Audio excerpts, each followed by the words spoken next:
شبابا قد أنابا وإلى الله استجابا إن من يرجو الثواب لا يبالي بالصعاب في سبيل الله نمضي نبتغي رفع اللواء فليعد للدين. அல்லாஹ் சுப்ஹானஹு வ தஆலா குர்ஆனிலே சொல்கிறான், உங்களிலே ஒரு சமூகம் இருக்க வேண்டும். உங்களிலே மூமின்களை பார்த்து அல்லாஹ் சொல்கின்றான், உங்களிலே ஒரு கூட்டம் இருக்க வேண்டும், ஒரு கூட்டம் இருக்க வேண்டும், மூமின்களுக்குள் ஒரு கூட்டம் இருக்க வேண்டும். அந்த கூட்டம் நன்மையை ஏவ வேண்டும், தீமையை தடுக்க வேண்டும், ஹைரன்பால் அவர்கள் அழைக்க வேண்டும்.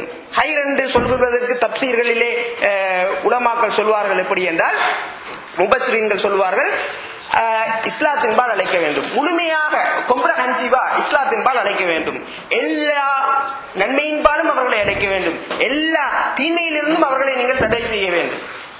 அல் மஅரூஃப் என்று இதுல வரும், அல் முன்கர் என்று வரும். அல் முன்கர் அல் மஅரூஃப் என்றால் அரபு தெரிந்த சகோதரர்களுக்கு தெரியும், ஜெனரலான ஒரு விஷயம், பொதுவான விஷயம். எல்லா தீமைகளையும் நீங்கள் தடுக்கத்தான் வேண்டும். சொல்ல முடியாது நான் இந்த தீமையை தடுப்பேன், அந்த தீமையை தடுக்க மாட்டேன், அதை பத்தி எனக்கு பிரச்சனை இல்லை, இப்படி சொல்ல முடியாது. எல்லா நன்மையின்பாலும் நீங்கள் அடைக்க வேண்டும். இது ஆகவே ஒரு சமூகத்திலே அல்லாஹ் சுப்ஹானஹு வ தஆலா சில இடங்களிலே சொல்லுவான் குர்ஆனிலே, மூமின்கள் ஒருவருக்கொருவர் உதவியாளர்கள், அவுலியாக்கள் ஒருவருக்கொருவர் உதவியாளர்கள். அவர்கள் என்ன செய்வார்கள்? நன்மையான விடயங்களிலே நன்மையான விடயங்களிலே ஒருவருக்கொருவர் உதவி கொள்வார்கள், தீமையான விடயங்களிலே ஒருவருக்கொருவர் என்ன செய்வார்கள்? தவிர்த்து கொள்வதற்காக உதவி கொள்வார்கள் என்று அல்லாஹ் சுப்ஹானஹு வ தஆலா சொல்கின்றார். அப்ப மூமின்கள் தனிப்பட்ட ரீதியிலே ஒருவருக்கொருவர் உதவியாளர்களாக இருக்கிறார்கள். அதே நேரத்திலே ஒரு குழுவாக சேர்ந்து நன்மையின்பால், முழுமையான நன்மையின்பால் அழைக்கிறார்கள். இந்த கொடுங்கோல் மன்னனை எதிர்ப்பதாக இருந்தால், நடக்கின்ற அட்டகாசங்களை அட்டூழியங்களை எதிர்ப்பதாக இருந்தால் நீங்கள் தனிமையாக செயற்பட முடியாது, ஒரு குழுவாக இயங்க வேண்டிய ஒரு தேவை இருக்கிறது. இன்னும் சில கட்டத்திலே சில கடமைகள் இருக்கிறது. அந்த கடமைகள் அரச மட்டத்திலே நடக்க வேண்டிய கடமைகள். உதாரணமாக இமாம் குர்துபி கூடுதலாக இந்த அரசியல் தொடர்பாக விடயங்களிலே தப்சீர் சேர்ந்த ஒரு முஃபஸ்ஸிர். அவர் சொல்றார், ஹுதூதுகளை இம்ப்ளிமெண்ட் பண்ணுவது, பனிஷ்மெண்ட். ஒரு உதாரணமா நம்மள ஒருத்தர் களவெடுத்துட்டார், சாட்சியோட களவெடுத்துட்டார், அவருக்கு நீங்கள் நானும் சேர்ந்து ஹுதூதுகளை நிறைவேற்ற முடியாது, அவருக்கு போயிட்டு பனிஷ்மெண்ட்டை நீங்கள் நானும் செய்ய முடியாது.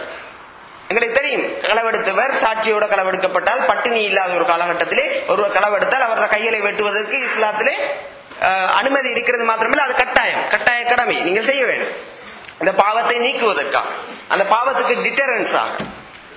ஆனால் அதை நீங்களும் நானும் செய்ய முடியாது. அந்த லோ இன்னும் இருக்கிறது, அந்த சட்டம் இன்னும் இருக்கிறது, நீங்களும் நானும் செய்ய முடியாது. ஒருவருக்கு நன்மையை நாங்கள் ஏவ முடியும், நன்மையை ஒருவன் மீது அமுல்படுத்த முடியாது எங்களால். அப்ப இமாம் குர்துபி சொல்கிறார், நன்மையை அமுல்படுத்துவதாக இருந்தாலும் தீமைகளை ரிமூவ் பண்ணுவதாக இருந்தாலும், நான் சொல்ல தீமையை தடுக்கிறதுக்கு போயிட்டு ஆலோசனை சொல்வதை சொல்லேன், தீமையை முழுமையை ரிமூவ் பண்றது. இப்போ ஒரு ஒக்குபேஷனை ரிவர்ஸ் பண்றது, அதாவது ஒருத்தர் ஒரு அந்நிய ஆட்சியாளர்கள் எங்களை ஆக்கிரமிச்சிருக்கிறார்கள், அவரை அந்த ஆக்கிரமிப்பை நாங்கள் ரிவர்ஸ் பண்றது, ஆக்கிரமிப்பில் இருந்த சமூகத்தை வெளியேற்றுவதாக இருந்தால் அதற்கு தேவையான போராட்டத்தை அறிவிக்க வேண்டிய, போராட்டத்தை பிரகடனப்படுத்த வேண்டிய கடமை அந்த ஆட்சியாளருக்கு இருக்கிறது. ஆகவே சகோதரர்களே, இமாம் குர்துபியினுடைய கருத்தின்படி அவர் சொல்கிறார், சுல்தான் அதாவது ஆட்சியாளருக்கு தான் ஹுதூதை நடைமுறைப்படுத்துவதற்கும், நன்மையை அமுல்படுத்துவதற்கும், தீமையை ரிமூவ் பண்ணுவதற்கும் ஒத்தோரிட்டி அதிகாரம் இஸ்லாத்தில் வழங்கப்பட்டிருக்கிறது. என்றால் இஸ்லாம் மிக தெளிவாக இயலாத ஒரு கடமையை, முற்றாக தீர்க்க முடியாத ஒரு சொல்யூஷனை இஸ்லாம் எப்போதுமே வழங்காது. இதை நீங்கள் நானும் செய்யணும் என்று வெளிக்கிட்டு அதை செய்ய முடியாது. சோ இஸ்லாம் உங்களுக்கு மிக தெளிவான தீர்க்கக்கூடிய ஒரு பிரச்சனை. 3 முக்கியமான விஷயங்களை நான் சொல்கிறேன். ஒன்று, தனிப்பட்ட ரீதியில் நாங்கள் இந்த நன்மையை ஏவி தீமையை தடுக்கின்ற விடயத்தை செய்ய வேண்டும். இரண்டாவது, ஒரு குழுவாக இயங்கி நன்மையை ஏவி தீமையை தடுக்கின்ற விஷயத்தை செய்ய வேண்டும். மூன்றாவது, நாங்கள் முழுமையாக நன்மையை ஏவி தீமையை தடுக்கின்ற விடயத்தை செய்யக்கூடிய, இஸ்லாத்தை பாதுகாக்கக்கூடிய ஒரு அரசியல் சூழலை நாங்கள் ஏற்படுத்துவதாக இருந்தால் அது அந்த சுல்தானால் தான் முடியும். அதற்காக பணியாற்றுவதும் இஸ்லாத்தின் மீது கடமை. ஏன் நான் இஸ்லாத்தின் மீது கடமை என்று சொல்கின்றேன் என்றால், ஜும்மாவுக்கு செல்வது இஸ்லாத்தின் மீது கடமையாக இருந்தால் அந்த ஜும்மாவுக்காக பஸ் எடுத்து வருவது உங்கள் மீது கடமை.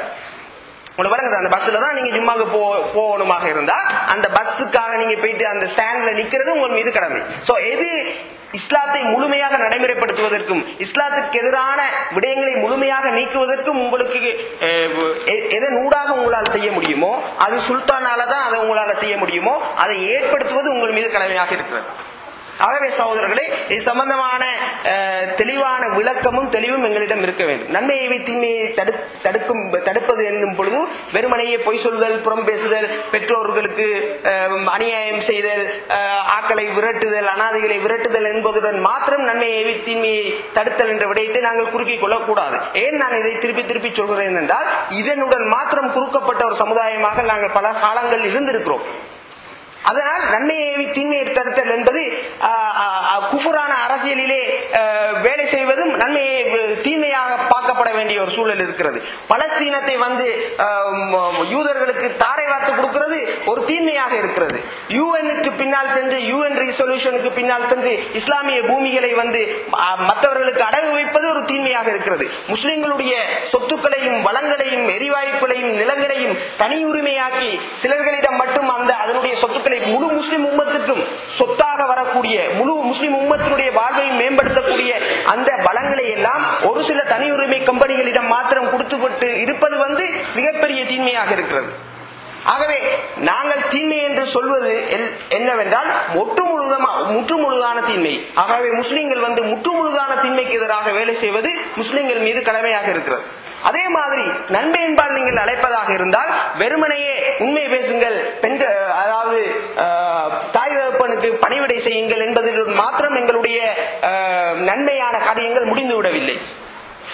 முஸ்லிம் பெண்களை இஸ்லாத்தின் அடிப்படையில் வாழ வைப்பதாக இருந்தால் அவர்களுடைய ஆடை ஒழுங்குகளை ஏற்படுத்துவது, அதற்கான சூழலை ஏற்படுத்துவது, அதற்கு எதிராக வருகின்ற சவால்களுக்கு முகம் கொடுப்பது நன்மையை ஏவுகின்ற கடமையாக இருக்கின்றது. எங்கெல்லாம் இஸ்லாம் ஆட்சி செய்யவில்லையோ அங்கெல்லாம் இஸ்லாமிய ஆட்சியை மீண்டும் கொண்டு வருவது நன்மையை ஏவுகின்ற ஒரு கடமையாக இருக்கின்றது. அது மாத்திரமல்ல, எங்கெல்லாம் முஸ்லிம்கள் நிலங்கள் பிரிக்கப்பட்டிருக்கிறதோ, தேசியத்தின் அடிப்படையில் முஸ்லிம்கள் சண்டையிட்டுக் கொள்கிறார்களோ, அதை ஒரு தேசமாக மாற்றி அதை முஸ்லிம்கள் ஒரு உம்மாவாக முஸ்லிம் உம்மாவை மாற்றுவது, முஸ்லிம்களை ஒரு குடையின் கீழ் கொண்டு வருவது நன்மையை ஏவுகின்ற விடயமாக இருக்கிறது. ஆகவே எங்களுடைய